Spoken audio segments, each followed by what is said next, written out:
गायत्री महामंत्र एक बार मेरे साथ दोहराओ। ओम भूर्भुवः स्वः तत्सवितुर्वरेण्यं भर्गो देवस्य धीमहि धियो यो नः प्रचोदयात्।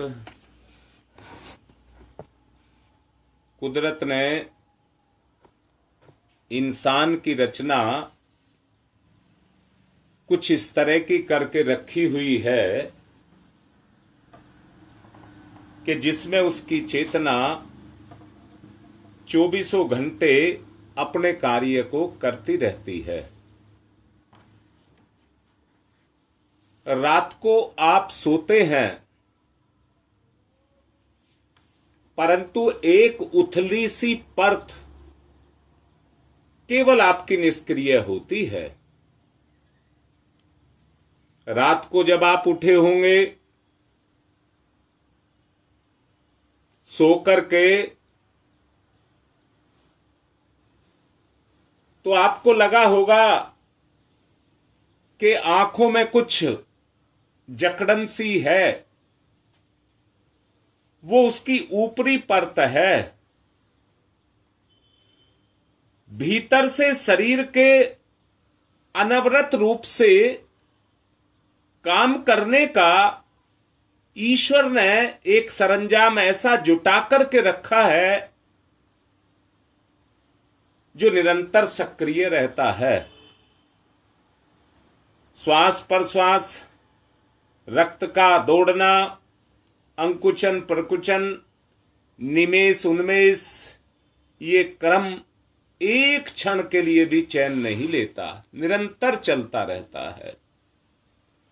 मस्तिष्क की ऊपरी परत निद्रा का लाभ ले पाती है परंतु अचेतन और सुपरचेतन दोनों परतें बिना विश्राम किए हुए और बिना विराम लिए हुए निरंतर अपने कार्य को करती रहती हैं। ये क्रम मरणोपरांत चलता रहता है। धड़कन एक क्षण के लिए भी रुक जाए तो जीवन की लीला समाप्त हो जाती है। इसलिए वो अचेतन इसको अपने नियंत्रण में रखता है और नियंत्रण में रखने के कारण उसमें जरा सा भी, तनिक सा भी विराम नहीं आने देता। आहार, पाचन तंत्र अपनी क्षमताओं का उत्पादन करते रहते हैं और आवश्यकताओं के चक्र को पूरा करते रहते हैं। इसकी एक कड़ी भी टूट जाए तो ये समझना सारी की सारी गाड़ी दलदल में फंस गई। बिना परिश्रम किए पेट, आंते, जो भी हमारे मुख्य अवयव हैं, अंग अवयव हैं, वो अपने किसी पोषण को नहीं लेते। उस पोषण के पीछे उनका अपना परिश्रम भी छुपा हुआ है। उसी के आधार पर वो ग्रहण करते हैं। आहार से रक्त बनता है, उसमें पेट, आंत आदि अपने परिश्रम को करते रहते हैं। ना किया जाए तो पाचन तंत्र लड़खड़ा जाएगा और व्यक्ति कुंठित हो जाएगा। जो हिस्सा निकम्मा पड़ा रहेगा उस अंग को निष्क्रियता जंग की तरह से खा जाएगी। इसलिए जीवन व्यवस्था में कर्म को ईश्वर ने महत्व दिया है और उसको नितांत आवश्यक माना है। सच को देखना, आप ध्यान करते हैं। मैंने कल भी एक बात कही थी, बीज की कीमत नगण्य होती है, नगण्य। परंतु उसका विस्तार बहुत बड़ा होता है, उसका विस्तार बहुत बड़ा होता है। हम किसी एक अच्छे कार्य की शुरुआत कर दें तो उस अच्छे कार्य का विस्तार कितना बड़ा होगा, इसके बारे में सोचने और समझने की आवश्यकता है। अगर इसके बारे में सोचते और समझते हैं तो केवल एक ही बात निकल करके आती है कि सब कुछ कर्म पर टिका है, परंतु कर्म ही योग बन जाए उसको कर्म योग कहते हैं। कर्म से कौशल जगता है, इसलिए कर्म कौशलेषु योग है। कर्म का कौशल ही योग है, उसको हमें जगाया जाना चाहिए। मनुष्य समेत सभी जीव जंतुओं को कार्यरत रहना पड़ता है, इसलिए प्रकृति ने निरंतर आहार जुटाने और वंश को चलाने की जिम्मेदारी जीव के ऊपर दी है, जिसके बहाने शरीर और मन कुछ ना कुछ ताना बाना बुनते ही रहते हैं। भाग दौड़ आदमी के साथ निरंतर लगी रहती है। शरीर की निर्वाह श्रृंखला के साथ जुड़ी हुई कर्म की जो व्यवस्था है वो उसके साथ साथ चलती रहती है।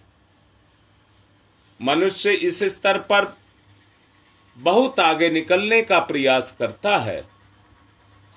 उसकी अन्य आवश्यकताएं और जिम्मेदारियां और भी हैं, और वे सभी ऐसी हैं जो बढ़ा चढ़ा करके कार्य कौशल प्राप्त करने के बाद ही आप उनको प्राप्त कर सकते हैं।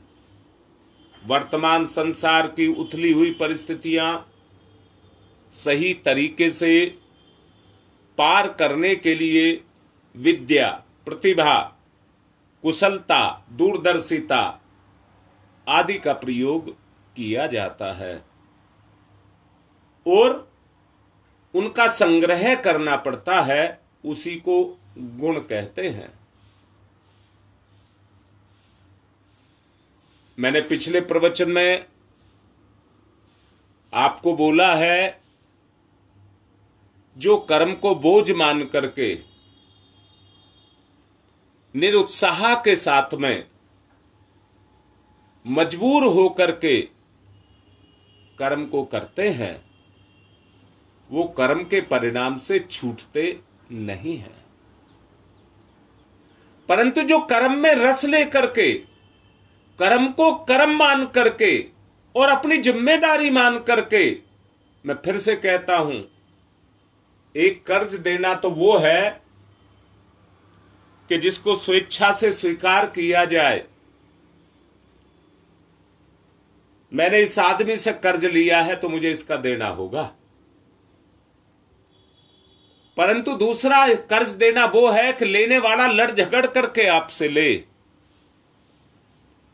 जो लड़ झगड़ करके लिया जाएगा उसमें पोषण नहीं मिलेगा। परंतु जिसका कर्ज आपके ऊपर है, अगर स्वेच्छा से आप उसको देते हैं तो वो कर्ज जरूर उतरता है। मैं यहां इस बात को इसलिए बोल रहा हूं, एक साधना तो दबाव में की जाए और एक साधना का बीजारोपण किया जाए, अच्छे कार्य की शुरुआत की जाए, ईमानदारी के साथ, सत्य के साथ उसका निर्वाह किया जाए। सचमुच देखना, अगर इस स्तर पर आप कर्म को करेंगे तो वो ही कर्म आपका आत्मिक कर्म बन करके खड़ा हो जाएगा। और आत्मिक कर्म बनकर के क्या करेगा? आपकी चेतना में उस कुशलता को जगा देगा, उन गुणों को जगा देगा जो आत्मीय गुण हैं। मैं फिर से कहता हूं, व्यक्ति के वो गुण जग जाएंगे जो व्यक्ति के अंदर हैं। व्यक्ति एक सामाजिक प्राणी है, उसका पूरा जीवन परिवार और समाज के साथ गुथा हुआ है, परिवार और समाज के साथ गुथा हुआ है, अनन्य रूप से जुड़ा हुआ है। पर ईमानदारी से देखिए, आज सच्चाई को अगर देखेंगे तो पहले व्यक्ति अपनी इच्छाओं की पूर्ति करता है, उसके बाद परिवार की पूर्ति करता है, और उसके बाद कोई बहुत अच्छी प्रकृति का है तो वो समाज की पूर्ति करता है। पर एक बात कहूंगा, मैं तो ये कहना चाहूंगा, राजाओं के सिर पर ताज रखे जाते हैं, वो ताज केवल उसके सिर की शोभा को बढ़ाने का ही काम नहीं करते हैं। मैंने एक ताज को देखा,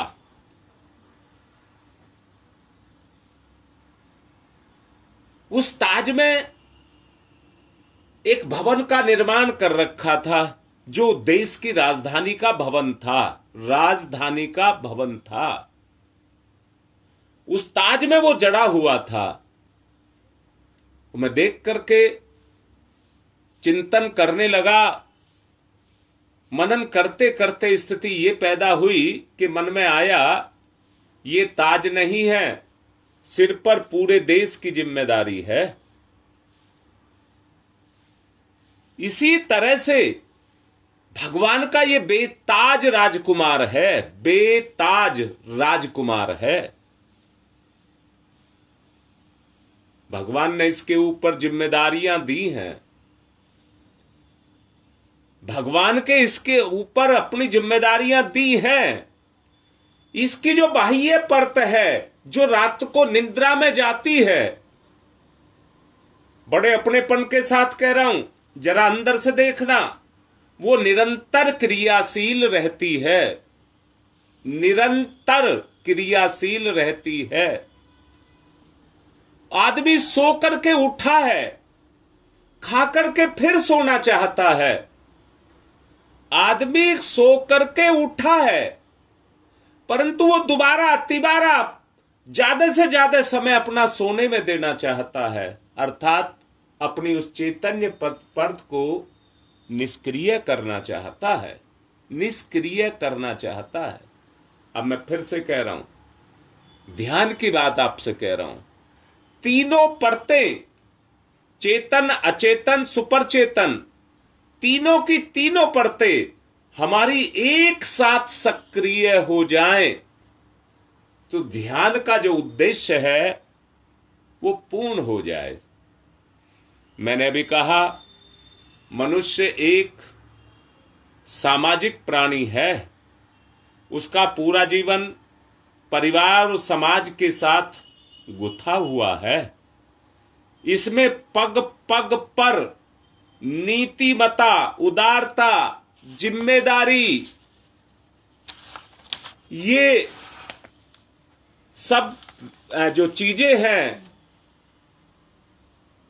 ये जो सब चीजें हैं, ये सब उसकी चेतना पर काम करती हैं। अनीति का प्रचलन भी इस समय पर कम नहीं है। आप देखते होंगे, आदमी दाव पेचों में लगा रहता है, आदमी दाव पेचों में लगा रहता है, और अपने ऊपर होने वाले, मैं उनको आक्रमण कहूं या जिम्मेदारियों का जागरण कहूं, उनसे वो बचना चाहता है, उनसे वो बचना चाहता है। परंतु सत्य को देखिए, क्या आदमी उनसे बचकर के अपनी उन जिम्मेदारियों को, या कहिए अपनी उन चेतन, सुपर चेतन, अचेतन परतों को क्रियाशील कर सकता है क्या? जितना जिम्मेदार होकर के वो अपने कर्म को करेगा, उतना ही उसके जीवन में संतोष, उन्नति, कहिए उत्साह और उल्लास अर्जित होने का कार्यक्रम उसके जीवन में साकार होने लग जाएगा। उत्कृष्ट और आदर्शमय जीवन जीने लग जाएगा। मैं भी ये कहूंगा, एक शुरुआत की है, ध्यान की एक शुरुआत की है, और इस शुरुआत को आप पूरी ईमानदारी के साथ में करते हुए चले जाएं, तो समझना अपने भावों को ये शुरुआत ब्रह्म वर्चस्व आपके लिए कितनी बड़ी शुरुआत हो जाएगी। अब मैं ध्यान की तरफ आपको चलने के लिए कहूंगा, ध्यान करेंगे। सदगुरुदेव की भावानुभूत अपनी संगम गंगा यमुना का संगम आत्म चेतना ब्रह्म चेतना का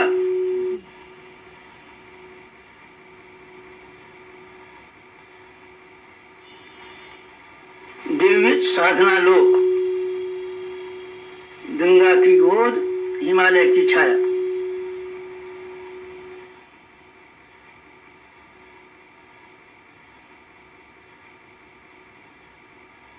दिव्य वातावरण, सप्तर्षियों का तप स्थान,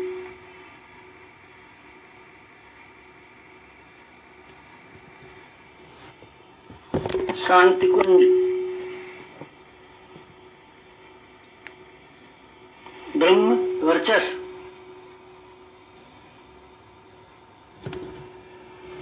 गायत्री तीर्थ,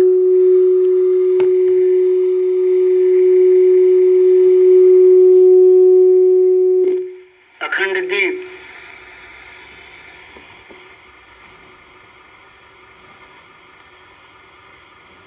नित्य यज्ञ,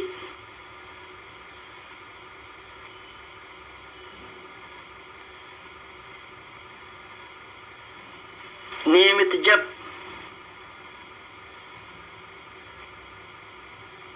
ब्रह्म संदोह, दिव्य वातावरण,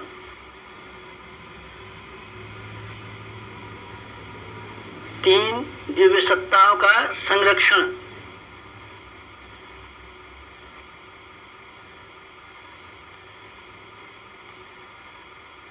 त्रिवेणी संगम,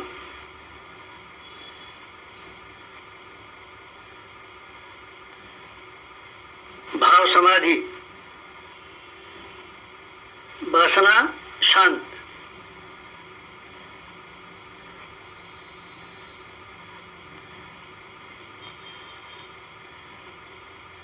तृष्णा शांत,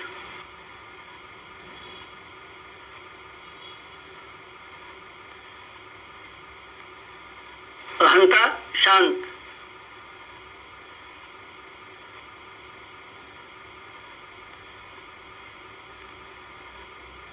उद्विग्नता शांत,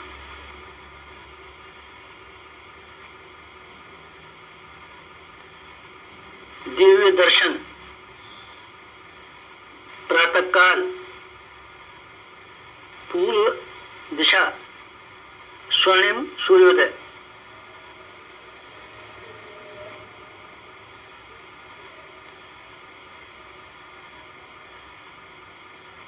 स्वर्णिम सूर्य सविता,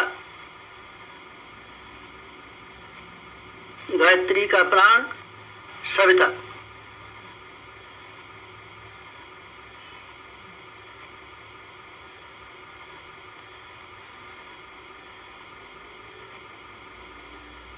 सविता इष्ट, लक्ष्य, उपास्य,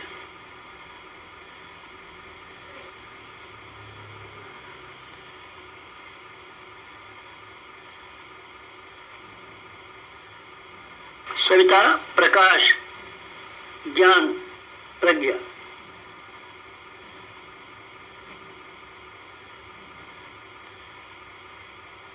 सविता अग्नि, ऊर्जा, ब्रह्म शक्ति,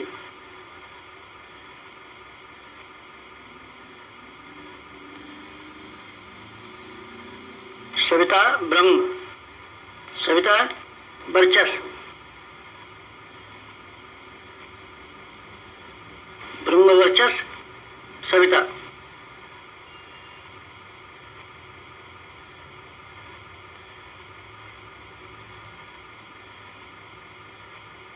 सविता उपास्य, ब्रह्म वर्चस उपास्य।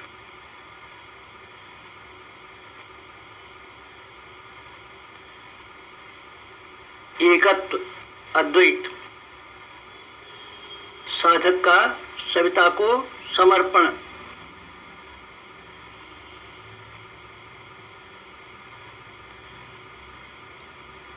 समर्पण विसर्जन विलय।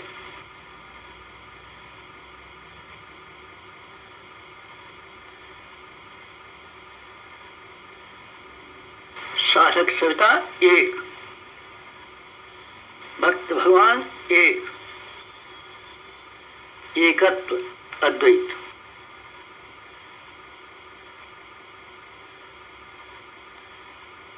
कुंडलिनी जागरण, कुंडलिनी जीवनी शक्ति, कुंडलिनी अंतः ऊर्जा, कुंडलिनी प्राण विद्युत, कुंडलिनी योगाग्नि,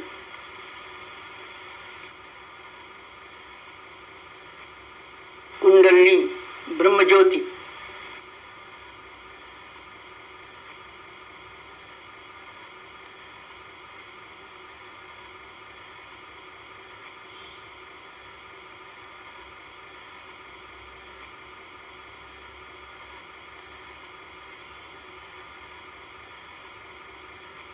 सविता शक्ति का कुंडलिनी क्षेत्र में प्रवेश, मूलाधार क्षेत्र में प्रवेश सविता का।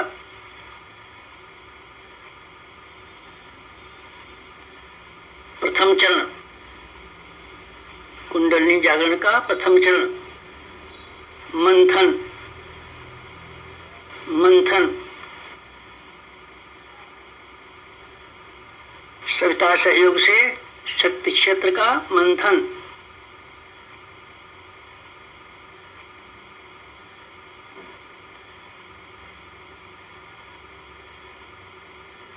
मूलाधार मंथन,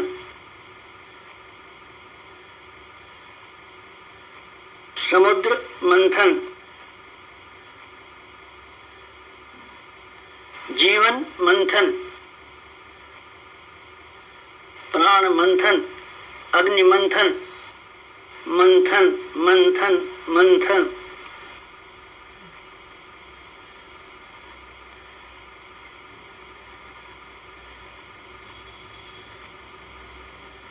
मंथन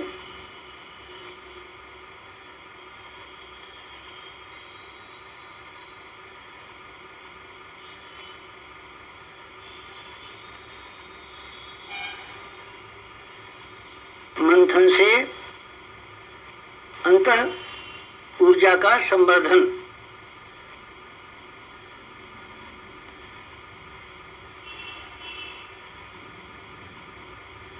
अग्निशिखा प्रज्वलन, जीवन ज्योत जागरण।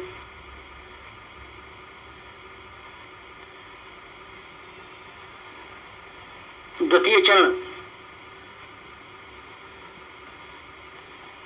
ऊर्ध्वगमन,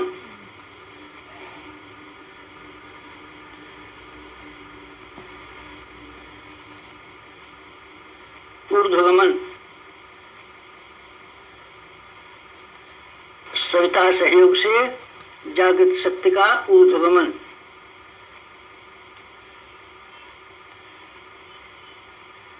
आत्मसत्ता का ऊर्ध्वगमन।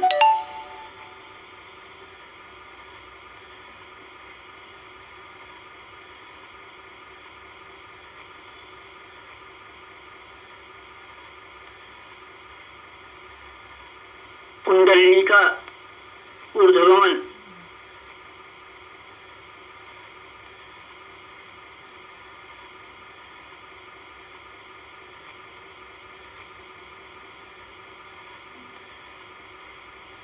मूलाधार मार्ग से सहस्त्रार तक कुंडलिनी का ऊर्ध्वगमन, मेरुदंड मार्ग से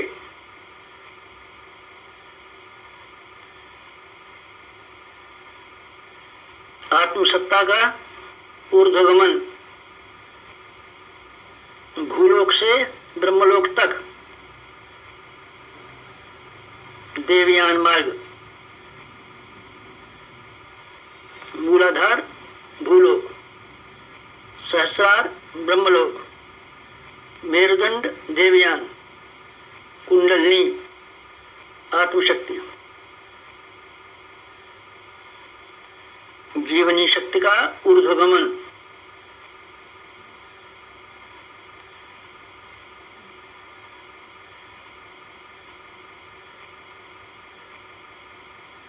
उत्थान, उत्कर्ष, अभ्युदय,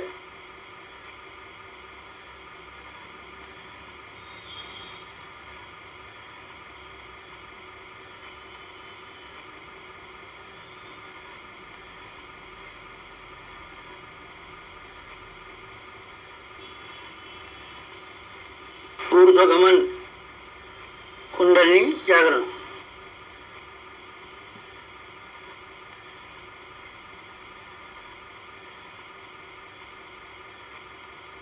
तृतीय चरण वेधन, शोधन, जागरण।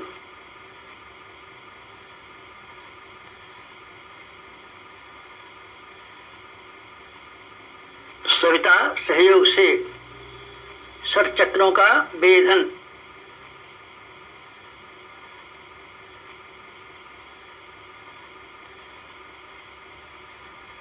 मेरुदंड मार्ग के षट चक्रों का वेधन,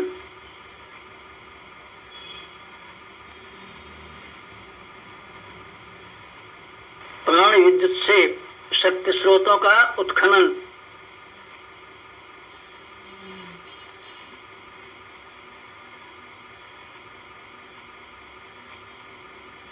चक्रवेद, शब्दवेद, लक्ष्यवेद,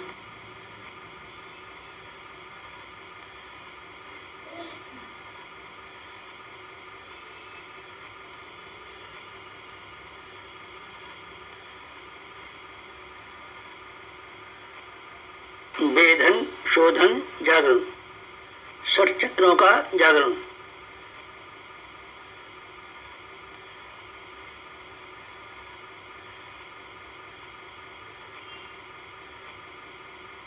मूलाधार चक्र जागरण,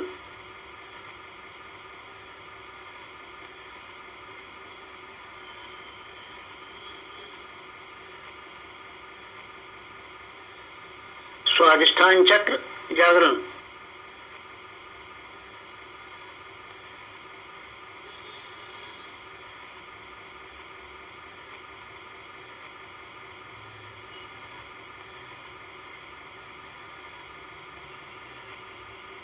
मणिपुर चक्र जागरण,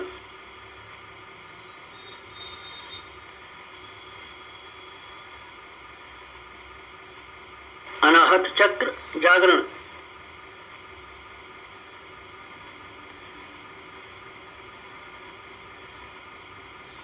विशुद्धि चक्र जागरण,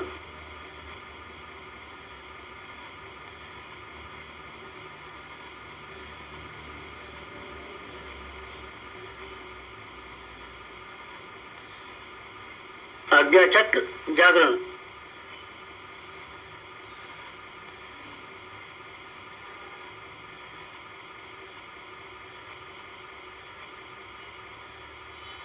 षट चक्र जागरण, कुंडलिनी जागरण।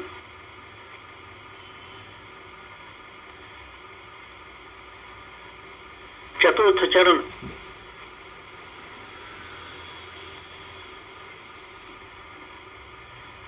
विस्तरण,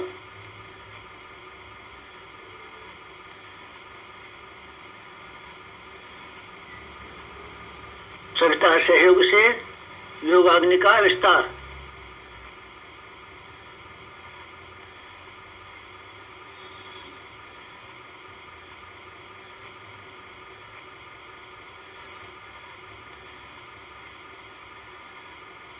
मूलाधार का आत्मसत्ता में विस्तार।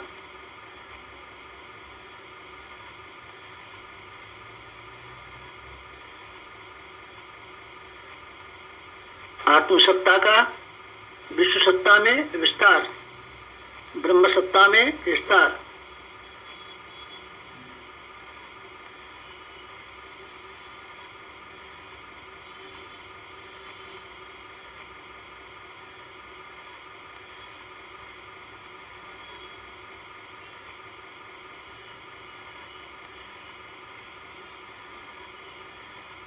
चिंगारी का दावानल में विस्तार।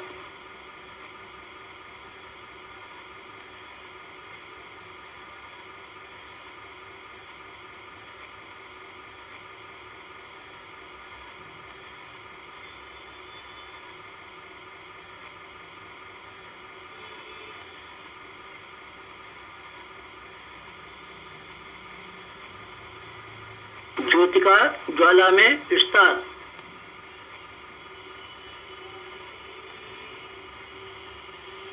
मूलाधार का आत्मसत्ता में, आत्मसत्ता का विश्व सत्ता में, ब्रह्म सत्ता में।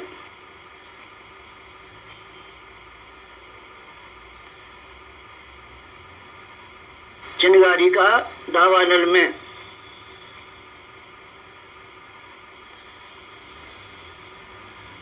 ज्योति का ज्वाला में विस्तार, विस्तरण, जागरण, कुंडलिनी जागरण।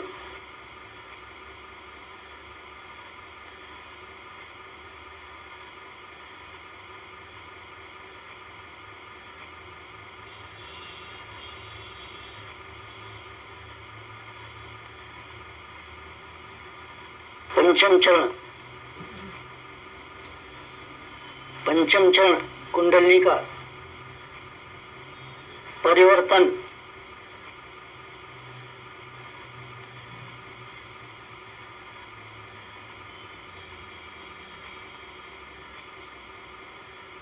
मूलाधार का सहस्रार में परिवर्तन।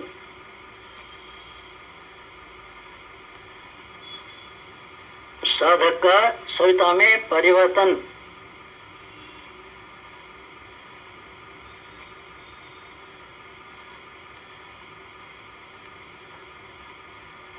आत्म ज्योति का ब्रह्म ज्योति में परिवर्तन।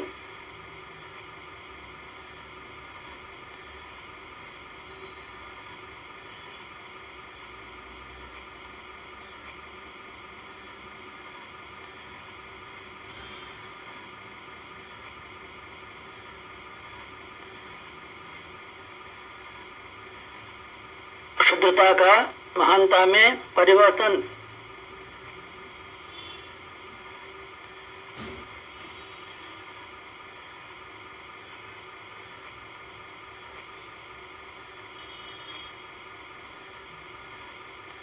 कामना का भावना में परिवर्तन।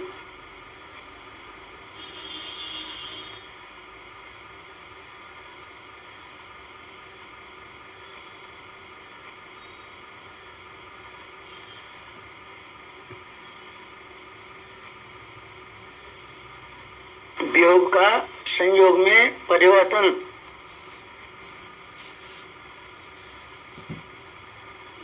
नर का नारायण में परिवर्तन।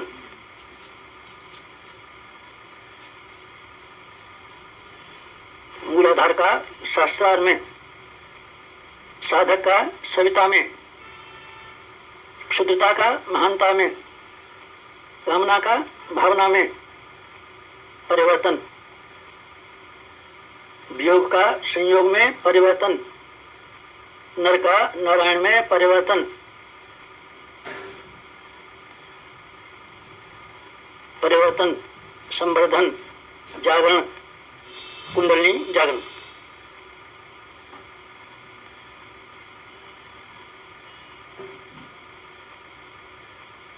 मुक्त बंधन ईश्वर दर्शन।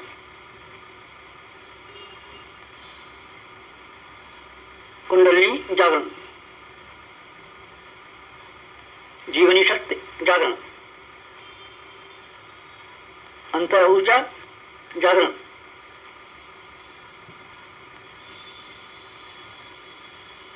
प्राण विद्युत जागरण,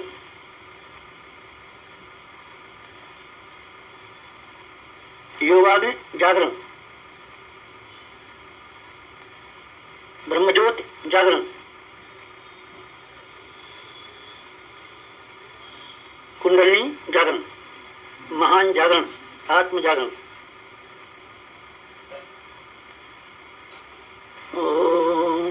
ओम तमसो मा ज्योतिर्गमय, तमसो मा ज्योतिर्गमय, तमसो मा ज्योतिर्गमय, असतो मा सद्गमय, असतो मा सद्गमय, असतो मा सद्गमय। ओम मृत्योर्मा मृतंगमय, मृत्योर्मा मृतंगमय, मृत्योर्मा मृतंगमय। तमसो मा तमसो मा तमसो मा ज्योतिर्गमय, ज्योतिर्गमय, ज्योतिर्गमय। तमसो मा ज्योतिर्गमय। पंचोंकार, पंच कुंडली जागरण के 5 चरण। पंचोंकार।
हमारे YouTube चैनल को सब्सक्राइब करें और बेल आइकन को दबाएं ताकि आपको नोटिफिकेशंस मिलते रहें।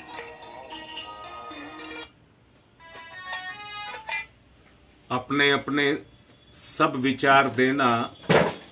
कल से आज में आपको कोई परिवर्तन नजर आता हो तो उसको बताना। रोज लिखना है, चेतना का जागरण है। अपने अनुभव सबको शेयर करिए। आज की बात समाप्त।